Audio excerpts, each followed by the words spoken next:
Hello friends, good morning and welcome back to my channel Shrabanti's creation. সকাল সকাল আর একটা নতুন ব্লগ নিয়ে আজকে আবার কিন্তু চলে এসেছি তোমাদের সামনে। আশা করছি তোমাদের সাথে আজকের দিনটা বেশ ভালোই কাটবে। আশা করছি তোমরা সবাই অনেক ভালো আছো এই গরমে। এখনও তো বৃষ্টির দেখা নেই। কালকে আমাদের এখানে এমন মেঘ ডাকলো, মানে হাওয়া ছাড়লো ঠান্ডা। তো কাকিমণি বাড়িতে আমরা বসে সবাই গল্প করি, তোমরা তো জানোই। তো সেখান থেকে আমরা বেরিয়ে পরিমরি করে আগে বাইরে গেলাম। এই বৃষ্টি আসছে করে, কোথায় বৃষ্টি, কিচ্ছু হলো না। যাকে তাই সকাল থেকে মারাত্মক টাইপের একটা গরম পড়েছে। আর রাত্রিবেলায় কালকে ঘুম হয়েছে। এই কদিন ধরে আমার সাথে না একটা জিনিস হচ্ছে, আমি এত বাজে বাজে স্বপ্ন দেখছি, মানে সব ভূত আত্মা, মানে আমার যারা মরে গেছে, আমার ঠাকুমা দিদা, এদেরকে নিয়ে না আমি এত পরিমাণ বাজে বাজে স্বপ্ন দেখছি। দুপুরবেলা শুলেও দেখছি, রাতেও দেখছি। তো যার জন্য আমার ঘুমের খুব ঘাটতি হচ্ছে এবং আমি প্রচণ্ড টাইপের আমার কষ্ট হচ্ছিল। মানে কেমন স্বপ্নের মধ্যে ওরম হতো, আর মাথা মানে সকালবেলা উঠে আমি মাথা যন্ত্রণা হতো, আর কীরকম একটা যেন অস্বস্তি। এটা আমার প্রায় সময় ঘটছে। আমার যারা আপনজন যারা চলে গেছে, মরে গেছে, তাদেরকে নিয়ে আমি স্বপ্ন দেখছি। হ্যাঁ, কালকেই আমার দিদাকে নিয়ে স্বপ্ন দেখেছি। তো মানে এই ধরনের জিনিসগুলোতে না প্রচণ্ড মাথার ওপর চাপ পড়ে, স্ট্রেস পড়ে, আর তারপরে উঠার পরে খুব মনটা খারাপও লাগে। তো ওই জন্য কালকে থেকে বালিশের নিচে লোহা নিয়ে শুচ্ছি। আমি শুনলাম যে লোহা নিয়ে শোয়া ভালো। তো আমার শরীরে যেহেতু কোথাও কোনো লোহা টোহা বিশেষ আমার পড়া নেই, তো যার জন্য আমি বালিশের তলায় নিয়ে শুয়েছি। তো কালকে শোয়ার পরে আমি দেখলাম আমি কিন্তু কোনো স্বপ্ন দেখিনি। এখন দেখা যাক, এটা যদি কন্টিনিউ হয় তো খুব ভালো।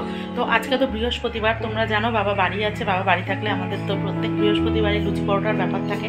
তো চলো মা দেখি কি করছে, সেটা তোমাদের সাথে শেয়ার করবো। আর আমার ব্লগটা কিন্তু প্লিজ শেষ পর্যন্ত দেখতে থাকো। আর এদিকে দেখো, ঘুম থেকে উঠে কিন্তু গুড়গুড়ি এখন ব্রাশ করছে, মানে ওকে আগে ফ্রেশ করে দিচ্ছি। আর তারপর ওদিকে আমাদের জলখাবারে কি হচ্ছে তোমাদের সাথে শেয়ার করব। ব্রাশটাও যদিও একা একাই করে, কারণ আমাকে মানে করিয়ে দিতে হয় না। ও কিন্তু শিখে গেছে, বাট মুখটুকগুলো ওকে ধুয়ে দিতে হয়, সেটা একা একা ওকে আমি দিই না। তো আর এদিকে মা দেখো কি করছে, মা কিন্তু জলখাবারের শুরু করে দিয়েছে পর্ব। পরোটা করছে। তো পরোটা হচ্ছে মা, মাম্মাম আর বাবা তিনজন হচ্ছে খাবে পরোটা। ওদের জন্য হবে পরোটা, আর আমি হচ্ছে লুচি খাবো। আবার আমি মানে মা তরকারি করেছে পরোটার সাথে, তোমাদের সেটা দেখাচ্ছি। পরোটার সাথে করেছে হচ্ছে ওই যেমন ডাল চচ্চড়ি করে, পেঁয়াজ, সর্ষের তেল, সমস্ত কিছু, লঙ্কা একবারে দিয়ে বসিয়ে দেয়, সেরকমই আর কি আলু দিয়ে করেছে। আলুর বাটি চচ্চড়ি টাইপের, ওই দিয়ে পরোটা। তো আর আমি হচ্ছে কি বলো তো, লুচির সাথে আবার ওই তরকারি আমি সব কিছু দিয়ে খেতে পারি না, আমার ভালো লাগে না। ছোলার ডাল, বেগুন ভাজা এই ধরনের হলে আমি ভালোবাসি। তো বেগুন আমাদের ঘরে নেই, আর বাবা গেছে হচ্ছে বাজারে। তো বাবা বাজার থেকে বেগুন আনলে তারপর বেগুনটা ভাজা করে দেবে মা, আর আমি তখন লুচি দিয়ে খাবো। তো মা একদম চটাপট কাজ সারে, জানো তো, মানে এত তাড়াতাড়ি মা করতে পারে না যে কোনো কাজ, পরোটা বলো, লুচি বলো, রান্না বলো, এই বলো, সমস্ত কিছু মা একদম ঝটাপট করে ফেলে। তো দেখো এখানে পরোটা কিন্তু মার একদম ঝটপট করে বেলছে আর করছে। আর মার এই পরোটাগুলো তোমাদের আগেই বলেছি, বীভৎস টাইপের সফট হয়, প্রচণ্ড সফট, আর নরম তুলোর মতো হয়, খেতে কিন্তু দারুণ লাগে। বাট আমি পরোটাটা প্রেফার কম করি, যার জন্যই আমি লুচিটা খাবো। তো আগে মা পুরো পরোটার পর্বটা করে নিচ্ছে, তারপর মা আমার লুচিগুলো করবে, ঠিক আছে।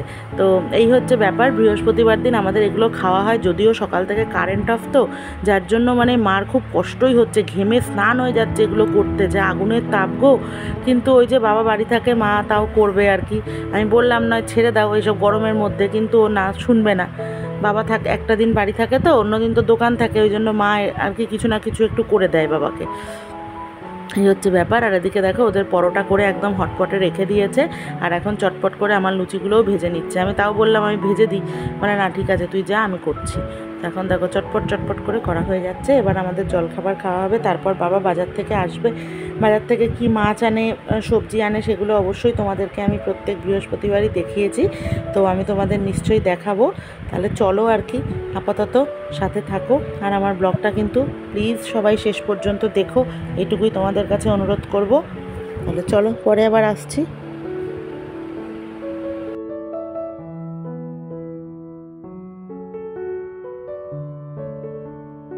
তো এখানে কিন্তু মার লুচি ভাজা প্রায় কমপ্লিট হয়ে গেছে। তো আমি এবার মাম্মামের ব্রেকফাস্টটা রেডি করে ওকে দিয়ে দিচ্ছি, কারণ ওর খিদে পেয়ে গেছে।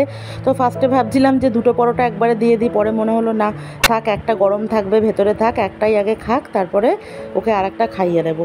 তো সেই মতো আর কি ওকে অল্প করে তরকারি, আর ও কী বলো তো নিজে নিজে খাবে বলছে, আর নিজে নিজে খেলে না ও তরকারিটা খেতে চায় না, শুধু শুধু পরোটাগুলো খেয়ে নেয়। ওই জন্য ওকে আমি খাইয়ে দেবো। আর এখানে এই দেখো আলুর বাটি চচ্চড়ি যেটা করেছে মা, দারুণ কিন্তু গন্ধ বেরোচ্ছে, একটা সুন্দর স্মেল বেরোচ্ছে। তো আর এদিকে কিন্তু এটা দিয়ে আমাদের মানে ওরা সবাই খাবে, আর আমি তো পরে বেগুন ভাজা খাবো। তাহলে চলো সাথে থাকো। তো বাবা এখন বাজার করে ফিরেছে, যা বাইরে গরম আর যা অবস্থা, বাবা পুরো পাগল হয়ে গেছে। ব্যাগ নিয়ে, মাছের ব্যাগ, এতগুলো ব্যাগ নিয়ে টেনে আনতে গিয়ে অবস্থা টাইট। আর এদিকে আমাদের বাইরে জবা গাছগুলো দেখো পুরো চারিদিক ছড়িয়েছিল, এখান দিয়ে হাঁটাচলা করা যাচ্ছিল না, তাই এই ডালগুলো আজকে সকালে কেটে দেওয়া হয়েছে। এই যে এই ধারের সব ডালগুলো, এই ডালগুলো, এইগুলো, ওই দিকের ওই পাশের জবা গাছগুলো, এখানটা মানে পুরো ঝাঁকড়া ছিল, এখান দিয়ে হাঁটাচলা করা যেত না, সেগুলোকে একটু ডালগুলো ছেটে ছেটে দেওয়া হয়েছে। দেখো এখন বেশ রোদ্দুরটা লাগছে, কিন্তু হাওয়াও খেলছে, কারণ এখন তো ফুল খুব কম হচ্ছে, ফুল হচ্ছেই না বলতে গেলে, আর সব গাছে পোকা লেগে গেছে, ওই জন্য ডালগুলোকে একটু ছেটে ছেটে দেওয়া হলো। এই যে এগুলো দিকগুলো সব কেটে দেওয়া হয়েছে, ঠিক আছে। তো এই হচ্ছে ব্যাপার। আর এখন আমি ব্রেকফাস্ট করব, আমি তরকারি দিয়ে খাবো না, আমার লুচি হয়েছে দেখতেই পেলে, আমি বেগুন ভাজা দিয়ে খাবো। ওই জন্য এখন বেগুন ভাজা, বাবা বাজার এনেছে, দেখি কি বাজার এনেছে, অনেক কিছুই এনেছে, দাঁড়াও। বাবা কত কিছু, ওরে বাবা দেখো রাজ্যের বাজার। ওটা কি কচু শাক, মোচা, বাঁধাকপি, কচু শাক, কচুরলতি, কুমড়ো, আলু, পেঁয়াজ, কি বাদ আছে, কাঁচকলা, ওটা কি মিষ্টি আলু, মিষ্টি আলু নাতনি ভালোবাসে। আচ্ছা সব নিয়ে আসছে বাজার। তো এখন এই হচ্ছে ব্যাপার। এদিকে সকাল থেকে আমাদের কারেন্ট নেই, হ্যাঁ, আর এদিকে জেনারেটার ঘরে চলছে, এখানে তো বাইরে তো নেই। মা পুরো ঘেমে স্নান হয়ে গেছে, ওই বেগুন ভাজা এসব, বাবা গরম যা বাইরে, এখন এই যে বেগুন কাটছে। তো এখানে বাবা মাছ এনেছে, সেইগুলো এখন মা দেখো সব মাছ ধুচ্ছে। ওটা কি মাছ গো? ও এটা হচ্ছে ভোলা মাছ, নাতনি কেটে দিয়েছে, ভোলা মাছের ঝাল হবে, তাই ভোলা মাছ নিয়ে এসছে, সেটা আজকে আমাদের রান্না হবে। আর এখানে দেখো আরও সব চারা পোনা, জ্যান্ত ফলই, তারপর কাটা মাছ, মানে কাটা পোনা আর কি, পেটি আর কি যেগুলো হয়, সেই সব কিন্তু নিয়ে এসছে। মা এখানে ধুয়ে ধুয়ে তুলছে। আর এদিকে রান্না মার কি হয়ে গেছে, ও এখানে কচুরলতি করেছে, এই যে দেখতে পাচ্ছি আমি, কচুরলতি হয়ে গেছে। আর কালকের না পাট শাক, টক ডাল সব এইসব রয়েছে, ঠিক আছে। ও এখানে কি হয়েছে দেখি, আর একটা উচ্ছে বেগুন ভাজা, উচ্ছে বেগুন ভাজাও করেছে। দেখো এইটুকু সময় করতে করতে কিন্তু হয়ে গেছে মার কতটা। তো আর এখানে এখন মাছের ঝালটা বসাবে, তাহলেই তো হয়ে যায়, ব্যাস তাহলেই রান্না হয়ে যায়, আর কিছু বিশেষ রান্না নেই। হ্যাঁ, তো এখন আমি একটু মাম্মামকে পড়তে বসাবো, আর বাবা ওদিকে সব বাজারের কাজকর্ম করে চলে এসছে। আজকে আবার রীতাদি কাজে আসবে না, তো বাইরে বাসন টাসন, ও বাবা বাসন টাসন দেখো সব কমপ্লিট হয়ে গেছে, মার মাজা, কলতলা পুরো ফাঁকা, সব করে নেয়, অলরাউন্ডার মা আমার একদম। তো ঠিক আছে চলো তাহলে সাথে থাকো, পরে আসছি। হ্যালো ফ্রেন্ডস, ঘড়িতে এখন সময় কিন্তু দুপুর বাজে 12:25, আর আমি এখন দেখো জাস্ট স্নান করে এলাম, আর মাম্মামকে এখানে লেখা দিয়ে দিয়েছি, ও বসে বসে লিখছে। ও সকালে লেখা হয়ে গেছে অনেকটাই, আর একটু বাকি ছিল, সেটা ওরও প্রচণ্ড গরম লাগছিলো, ওই জন্য ওকে স্নানটা ঠান্ডা জলে একদম করিয়ে দিলাম, দিয়ে তারপর আমিও স্নান করে নিলাম, নিয়ে বাদবাকি লেখাটা এখনও লিখছে। আর আজকে তো তোমাদের বলেইছি রীতাদি কাজে আসেনি, যার জন্য বাবা আজকে ঘর ঝাড় দিয়ে, বাবা যেহেতু বাড়ি আছে, এই যে এখন সব মুছছে বারান্দা টারান্দা। মা ওদিকে সকাল থেকে তো সেই কারেন্ট জ্বালাচ্ছে, গরমের মধ্যে সব রান্না টান্না করে, রান্নাঘর পরিষ্কার করে, বাসন মেজে সব করে তারপর ইয়ে করলো, এখন স্নানে গেছে মা। মানে কিছু তো করতে দেবে না আমাকে, কাচাকুচি ছিল কয়েকটা, আমি স্নান করে উঠে করবো, সেটাও পর্যন্ত কেচে দিয়েছে, আমাকে কিচ্ছু করতে দেবে না, এইরকম করে। তো তার মধ্যে সকালবেলা সেই লুচি পরোটা দুরকম সব করেছে। এখন পুজো দিতে বসবে, বৃহস্পতিবার পুজো দিতে সময় লাগে, তো এই হচ্ছে ব্যাপার। আর তারপরে আমরা খাওয়া দাওয়া করবো, এখন কোনো খাওয়া দাওয়া সিন নেই, খেতে খেতে 2-2:30 বাজবে, কারণ লুচি পরোটা সব খাওয়া হলে চট করে খিদেও পায় না, মাম্মামকে আগে খাইয়ে দেবো, ঠিক আছে। আর তোমাদের রান্নাবান্না তখন তো শেয়ার করেই দিয়েছি, ওই জন্য আর কিছু দেখালাম না, কারণ পরে ভোলা মাছের ঝালটা হয়েছে, তো এটাই হয়েছে এক্সট্রা, আর কিছু না। তো তাহলে চলো আমি মাম্মামকে একটু পড়াশুনো করিয়ে নিয়ে তোমাদের সাথে আবার কিন্তু পরে আসছি, সাথে থাকো, আমার ব্লগটা অবশ্যই দেখতে থাকো। Hello friends, good evening. এখন ঘড়িতে সময় সন্ধে বাজে 7:15। আর কিন্তু আজকে দুপুরবেলা জবরদস্ত ঘুম দিয়ে আমরা উঠেছি। আজকে উঠলাম তখন 6টা মতো বাজে। তো উঠে ফ্রেশ হয়ে আমাদের সবারই চা খাওয়া হয়ে গেছে, বাবাও খেয়ে নিয়েছে চা। বাবা এখন গেছে একটু ডাক্তারের কাছে, আর মা হচ্ছে গেছে একটুখানি ওই মাম্মাম খেতে চেয়েছে ললিপপ, তারপর পটেটো বিস্কুট কি মা ওগুলো আনতে গেছে।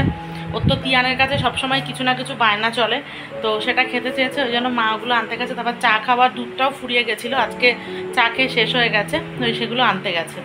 আর মাম্মাম এখানে এখন করছে পড়াশুনো। এই দেখো ওকে লিখতে দিয়েছি, এই যে বসে বসে এখন সেগুলো লিখছে। তো ওকে পড়াশুনো করিয়ে তারপর যাব কাকিমুনির কাছে।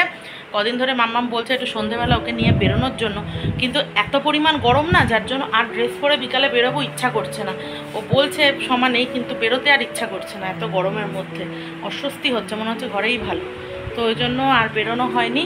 আর বাইরে কিন্তু এমনি খুব হাওয়া আছে, এটা বলতেই হবে। এই 2-3 দিন ধরে বীভৎস হাওয়া দিচ্ছে বাইরে, তো গরম যেমন আছে তেমনি হাওয়াটাও দিচ্ছে। আর এখন আমাদের এই বাইরেটা কি বলতো, এই সকালবেলা দেখালাম না যে গাছগুলো কেটে দিয়েছে, মানে ডালগুলো আর কি ছেটে দিয়েছে, যার জন্য দেখো বাইরে এখানটা আলোটা বেশ ছড়িয়েছে চারিদিকে। এই আলোটা এখানে যেটা জ্বলে, সেই আলোটার চারিদিকে একদম পুরো আলো আলো হয়ে গেছে। এই গাছের এইগুলোর জন্য আগে পুরো ঝাঁকড়া হয়েছিল, আলোটা ছড়াতো কম, এখন কেটে দেওয়াতে পুরো একদম ছড়িয়ে গেছে আলোটা। ঠিক আছে, তো চলো। এদিকে তো ভাতের চাল টাল সব ধুয়ে মা রেডি করে রেখে দিয়েছে, পরে কাকিমণি বাড়ি থেকে এসে তারপর বসাবো, ভাত বসিয়ে দেওয়া হবে। ঠিক আছে, তো চলো তাহলে পরে আসছি আবার, সাথে থাকো। তো এই দেখো তিয়ানের গেটের আওয়াজ শুনেই সাথে সাথে লেখা ফেলে ছুটে এসছে তিয়ান কি নিয়ে এসছে। এদিকে তিয়ান তো ঘেমে পুরো একদম ঝোল হয়ে গেছে পুরো গরমে, তাও ছুটেছে নাতনির কথা মতো আনতে। কি আনা হয়েছে দেখি একটু। বাবা এই দেখো 2টো ললিপপ, আবার দেখো পরে কি পটেটো বিস্কুট হয়েছে। খুশি? যা বলবে তিয়ানকে সেইটাই তিয়ান এনে দেবে একদম নাতনিকে। ঠিক আছে, তুমি লিখে নাও, পড়াশোনা করে নাও। আর দুধও মা নিয়ে এসছে, দুধ আর এখন জাল দেওয়া হবে না, কারণ চা খাওয়া আমাদের অলরেডি হয়ে গেছে। ও কালকে আবার জাল দিতে হবে। কি গরম, টেকা যাচ্ছে না, টেকা যাচ্ছে না। ঠিক আছে, তো চলো পরে আবার কথা হচ্ছে। পাউরুটিও এনেছো? ঠিক আছে। আমাদের সন্ধেবেলার সান্ধ্যকালীন টিফিন এই দুধ চা পাউরুটি, নয় দুধ চা বিস্কুট, এই ভালো। আমরা বাইরের খাবার এখন একদমই খাই না। আচ্ছা ঠিক আছে, ঠিক আছে, একই হলো। ঠিক আছে,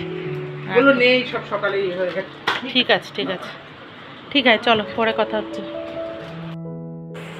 তো এখন রাতের ডিনার কিন্তু আমাদের সবার হয়ে গেছে, মানে আমার হয়ে গেছে আর মারও হয়ে গেছে। বাবা খাচ্ছে আর মাম্মাম এখন খাচ্ছে আম। বাবা আমের তো শেষ, আর খালি আঠি এখন চুষছে। আর সব আম খেয়ে নিয়েছো? সবার একটা একটা করে মা আম কেটেছে। তো মাম্মাম তো সেদিন মার্ক করে রেখেছিল আম, ওর যেটা ভাগেরটা, মানে ও সব থেকে বড়োটা আর কি মার্ক করে রেখেছে, তো সেটাই ও খাচ্ছে। আর এখন আটিটা পড়ে আছে, এবার আমরাও খাবো। তো খেটে নিয়ে তারপরে একটু রাস্তা দিয়ে দুপা খেটে তারপর শোবো। এখন 11টা বাজে 10 মিনিট বাজে, 10 মিনিট হেঁটে তারপর শোবো। ঠিক আছে, তো চলো তাহলে আবার পরে আসছি, সাথে থাকো। ফ্রেন্ডস দেখো আমরা একবার ঘুমিয়ে পড়বো, আমাদের ডিনার হয়ে গেছে। আমরা এখন চলো তাহলে আজকের ব্লগটা এইটুকুই। তোমাদের যদি আমার ব্লগটা ভালো লাগে প্লিজ লাইক কমেন্ট শেয়ার করতে ভুলো না। Good night, love you, take care, খুব ভালো থেকো। আমি আবার একটা কালকে নতুন ব্লগ নিয়ে আসবো।